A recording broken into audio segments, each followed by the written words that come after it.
তুমি চুপচাপ বসে আছো, তোমার মন জানে তুমি একটা ভুল করতেই যাচ্ছ।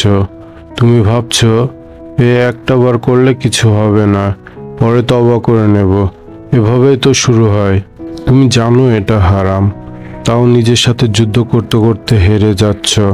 প্রথমে মনে ভয় ছিল, কিন্তু এখন মনে হচ্ছে ভুল করাটা স্বাভাবিক হয়ে গেছে। ভাই, শয়তান কখনো বলে না তুই জাহান্নামে যাবি। সে শুধু বলে এটা কর, আরেকবার কর, কিছু হবে না। তুমি জানো এইসব ভুল তোমার মনটা আস্তে আস্তে মেরে ফেলছে।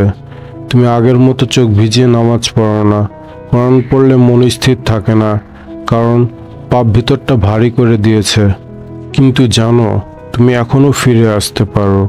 তুমি যখন কাঁদো আল্লাহ সেটা দেখেন, তোমার মন ভাঙা দুঃখটা তিনি জানেন।